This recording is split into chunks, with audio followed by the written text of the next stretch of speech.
11वां दिन है मशरिक़ वस्ता में जंग का, और ये ऑयल वॉर के बाद अब ये एक आबी जंग बनती जा रही है। पीने के पानी के ज़ख़ीरे और डिसैलिनेशन प्लांट्स जो पानी को साफ, समंदर के पानी को साफ करके पीने के काबिल बनाते हैं, इस्तेमाल के काबिल बनाते हैं, उस पर हमले शुरू हो गए हैं दोनों अतराफ से। और तेहरान पर जिस वक्त मैं आपसे ये बात कर रहा हूँ, इस वक्त तेहरान में बारिश हो रही है, और वो बारिश तेल की हो रही है, और वो इसलिए हो रही है तेहरान में के बिल्कुल साथ रिफाइनरी पे हमला किया है इसराइल ने, जिससे वो तबाह हो गई है, और उसके जो बादल उठे हैं उसका वो पूरा तेल पूरे तेहरान पे वो गिरा रहे हैं। और इस पे सिचुएशन क्या है, इस पर हम बात करेंगे। हमें ज्वाइन करेंगे रियाद सऊदी अरेबिया से अली के चिश्ती, जो माहिर हैं बैनुल अक़वामी अमूर के, और इफ्तिखार फिरदौस, जो माहिर हैं अफ़गान अमूर के और एडिटर हैं खुरासान डायरी के। हमारा आज का हॉट इशू होगा रमज़ान पैकेज। 3 रमज़ान को हमने ये बताया था कि किस किस सूबे ने और वफाक ने आम गरीब आदमी के लिए क्या क्या रमज़ान पैकेज अनाउंस किया है। आज 18वें रोज़े हम इस बात का जायज़ा लेंगे कि उन पैकेजेस पे किस किस हुकूमत ने कितना अमल किया है, लोगों तक, गरीब लोगों तक कुछ पहुंचा है या नहीं पहुंचा। ख़ास तौर पे जब पेट्रोलियम की प्राइसेस बढ़ गई हैं जंग की वजह से, 55 रुपये पर लीटर बढ़ा दिया गया है, लेकिन हम देखते हैं कि FPR रेवेन्यू अपना पूरा नहीं कर सका और उसका भी बोझ आम आदमी पे डाल दिया है। तो ये पैकेज उसमें क्या हेल्प कर सकता है, हम इस पे बात करेंगे अपने नुमाइंदगान से, वफाक में भी और सूबों में भी। और हमारा आज का एडिटोरियल होगा ईरान पर हमला अमेरिका को महंगा पड़ गया कैसे, कितना पैसा लग रहा है, और कांग्रेस इस पे क्या कह रही है। ये जंग है या ये ऑपरेशन है, इसको ऑपरेशन का नाम क्यों दिया जा रहा है, जंग क्यों नहीं कहा जा रहा है, जिसमें अब तक तकरीबन 20 ममालिक शामिल हो चुके हैं। शुरू करते हैं हमारी आज की टॉप स्टोरी। अली के से हमारे साथ हैं इफ्तिखार फिरदौस, यहाँ से पाकिस्तान से हमारे साथ मौजूद हैं, पेशावर से। मशरिक़ वस्ता में मैं आपका व्यू लेना चाहता हूँ, बहुत आपके पास इंटरेस्टिंग इंफॉर्मेशन है। अली के चिश्ती साहब, आप रियाज में मौजूद हैं, ज़रा बताइएगा, हमारे यहाँ लोगों को, पाकिस्तानियों को बड़ी तशवीश है कि सऊदी अरब में जो पाकिस्तानी हैं, क्योंकि दुबई में भी 2 मज़ीद पाकिस्तानी मारे गए हैं ये हमले में जो ईरान की तरफ से हो रहे हैं, 2 पाकिस्तानी पहले भी मारे जा चुके, 4 हो गए हैं। तो सऊदी अरब में सिचुएशन क्या है? ख़ास तौर पर अभी मैं पढ़ रहा था, अब्बास अरागची साहब का बयान आया है कि अमरीकी अड्डे किसी भी सरजमीन पर हों निशाना बनेंगे, और साथ कल सऊदी अरब ने यह कहा है कि अगर अब ईरान ने टारगेट किया सऊदी अरब के अंदर किसी भी जगह को, तो उसको हम रिटेलिएट करेंगे। कैसे देखते हैं आप इस सिचुएशन को? जी अफसर साहब, इसे थोड़ा सा इसका पस मंजर देखना पड़ेगा, जब ऑफ कोर्स इसमें पाकिस्तानी भी रिएक्शन है। देखिए, Pakistan was in part and parcel of the negotiation जो बैक चैनल चल रही थी between Iran and Saudi Arabia, और वाइडर ऑफ कोर्स पाकिस्तान की बात मानी ईरानियों ने ऑफ कोर्स इनिशियली, और ऑफ कोर्स जो है वो उसकी intensity attack on Saudi Arabia कम थी, यूएई पे ज्यादा थी, बहरीन पे ज्यादा थी, कुवैत पे ज्यादा थी। अब वो हुआ ये कि ऑफ कोर्स कि जब प्रेसिडेंट ऑफ ईरान जो है वो कल उन्होंने एक स्टेटमेंट दिया कि जी वी अपोलोजाइज के हमारे नेबर्स को हम हिट नहीं करना चाहते, तो उसके 20 मिनट बाद यूएई पे अटैक हुआ, बहरीन पे अटैक हुआ, कुवैत पे अटैक हुआ, फिर सऊदी अरेबिया पे ऑफ कोर्स अटैक हुआ, फिर ड्रोन्स भी है, और आज भी यही सिलसिला है। तो इससे एक बात वाज़ेह हो जाती है from the middle east perspective. Middle east की जो ताकतें हैं, specially Saudi Arabia, UAE, Qatar जो है वो अब इसे इसे इस तरह से देख रहा है कि देयर आर 2 ईरान्स, और ईरान में जो प्रेसिडेंट है ऑफ कोर्स उन्होंने आज भी एक बयान दिया, और ऑफ कोर्स आके उसी बात को, क्योंकि he was embarrassed yesterday by आज बयान उन्होंने अपना पहले कल वाला बदल लिया, रजू कर लिया उसे। तो 2 ईरान अगर हैं भी, तो उसमें डोमिनेंट तो रेवोल्यूशनरी गार्ड्स ही हैं।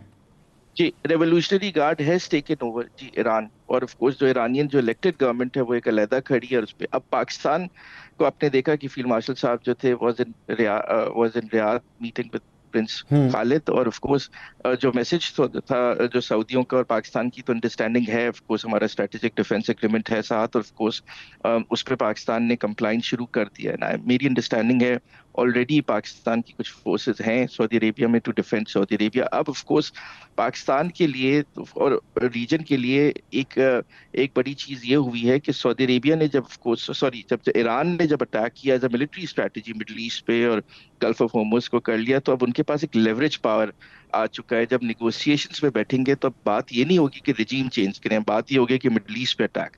तो मिडल ईस्ट पे जो राय है वो बड़ी जो है वो ऑफ कोर्स एंटी अमेरिकन हो चुकी है। इससे एक दो चीजें वाजह तो हो चुकी है ना कि अमेरिकन जो हैं वो जो net primary net security partners नहीं रहे मिडल ईस्ट में। अब रियलाइजेशन यूएई में आ चुकी है, सऊदी अरेबिया में हम्म। तो आ चुकी थी जब इन्होंने हमसे डिफेंस एग्रीमेंट साइन किया, कतर में आ चुकी है। और अब of course they are very angry और डू अंडरस्टैंड कि ये सेल्फिशनेस की हद थी कि जब मिलिट्री बेसिस से अमेरिकन ने ये डिफेंस एसेट्स मूव कर दिए थे इसराइल, तो अरब इसे स्टैब ऑन द बैक देखता है 2.0। और ऑफ कोर्स ये जो क्राइसिस है ऑफ कोर्स अब इसे एस्केलेट करने से रोका जा रहा है। Nobody wants to be part of the war, but of course Israel जो है वो इस जंग में पूरे मिडल ईस्ट को लपेटना चाहता है। ईरान के कुछ हिस्से हैं, मैं समझता हूँ कि ऑफ कोर्स जो कि आईआरसीजी के हैं वो भी इसे लपेटना चाहते हैं, और everybody wants to de-escalate because इस और मैं समझता हूँ कि ये 5-8 दिनों में हाँ जंग देखिए, इंटेंसिटी का। आपने ये बड़ा अहम पॉइंट बताया है कि everyone else wants to de-escalate, लेकिन रेवोल्यूशनरी गार्ड्स और इसराइल चाहता है कि ये फैले जंग।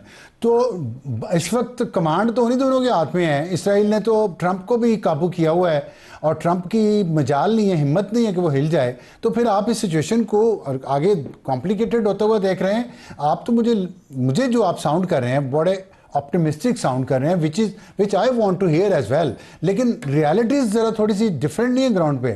सिचुएशन कॉम्प्लिकेटेड नहीं है नहीं मजीद? जी, बिकॉज बिकॉज यहाँ पे अभी बैक चैनल बातचीत हो रही है। देयर वुड बी, देखिए ये जो जंग जो है ना वो रुकेगी हार्ड पावर से नहीं, सॉफ्ट पावर से, जैसे इकोनॉमी कहते हैं, हाँ फॉर इकोनॉमिक ठीक है, कंपल्शंस। किसी की गल्फ बात ऑफ मानी होर्मुज जाएगी? जो किसकी रोका हुआ बात है मानी ऑफ जाएगी? कोर्स, अब तो रशिया भी इंटेलिजेंस शेयरिंग कर रहा है ईरान के साथ, तो कौन करेगा फिर?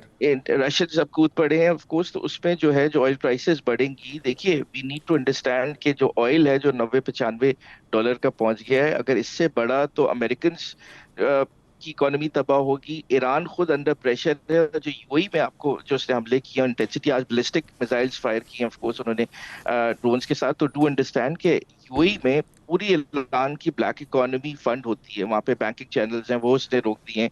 तो ईरान भी अंडर बहुत ज्यादा स्ट्रेस है। और ये जो आर्मागेडिंग सिनारियो बना लिया है ईरान ने, जो आईआरसीजी सुसाइडल बन गई है, तो डी एस्केलेशन इस तरह होगी कि आपकी जो ऑयल प्राइसेस बहुत ज्यादा बढ़ेंगी, तो वेस्ट जो है यूनिलैटरली जो है वो रोकेगा अपने अटैक्स। आर्मेगेडन और मेरे ख्याल सिनेरियो से तो अमेरिकन अमेरिका ने भी बना लिया है, बिल्कुल नेतन्याहू ने बना भी लिया, बना लिया बिल्कुल है, बना लिया, सब एक ही रास्ते में। बिल्कुल हाँ बना लिया। वो तीनों का मगर मगर मगर एक ही मगर पॉइंट ऑफ व्यू है। मगर आउट ऑफ इकोनॉमिक कंपल्शंस ना ये जंग रुकेगी, क्योंकि कोई अफोर्ड नहीं कर सकता। अगर देखिए ऑयल जाता है 120-130 डॉलर, तो आप ठीक है, सोचिए पाकिस्तान जैसी इकोनॉमी में 350 चार ठीक। 400 रुपए, साढ़े लेकिन चार सौ रुपए पाकिस्तान की पेट्रोल बात आ कौन जाएगी। सुनेगा? बात तो असल सुनेगा अगर तो यूरोप की और चीन की और रूस की सुनी जाएगी। क्योंकि अब बाकी मुझे बताए, इफ्तिखार से भी ये बताएगा कि क्या चीन कोई रोल प्ले कर सकता है इस वक्त मिडिल ईस्ट में जो सिचुएशन है? क्योंकि रूस तो लग रहा है अपनी जंग में ही फंसा हुआ है, उसकी अखलाकी हैसियत भी इतनी बेहतर नहीं है अपनी जंग की वजह से। और साथ वो अब इंटेलिजेंस शेयरिंग जो कर रहा है ईरान के साथ, उसके बाद कौन ऐसा रहा? यूनाइटेड नेशन को अमेरिका नहीं मानता, यूरोप को नहीं मानता, क्या चीन कोई रोल प्ले कर सकता है? जी, चीन का जो अभी तक जो स्टेटमेंट आया है और जो स्टैंड सामने आया है वो काफी पैसिव नजर आया है अफसार साहब। और उनकी जो फॉरेन पॉलिसी है और उनके जो फॉरेन अफेयर्स हैं, उन्होंने कंसिस्टेंटली एक बात की है। जब वेनेजुएला वाला वाकया भी हुआ और जब ईरान का वाकया भी हुआ, दोनों बार उन्होंने कहा कि हमारा उनके साथ कोई डिफेंस एग्रीमेंट दोनों ममालिक के साथ नहीं है, and that's the only statement they gave. और कंसिस्टेंटली एक ही बात करता हुआ आया है कि डिप्लोमेटिकली इसको जो है वो हल करना चाहिए। लेकिन अगर आप इस सिचुएशन को देखें, और आपने एक बात की यूरोप के हवाले से, मेरे नज़दीक जो तीन अहम फैक्टर्स हैं, एक का जिक्र तो आपने जो है वो कर दिया कि इकोनॉमी होगा और ऑयल, क्योंकि स्टेट ऑफ हॉर्मज़ जो है वो आपके 47% जो ग्लोबल एनर्जी रिसोर्स है उसके ज़रिए जो है वो राउट होती है।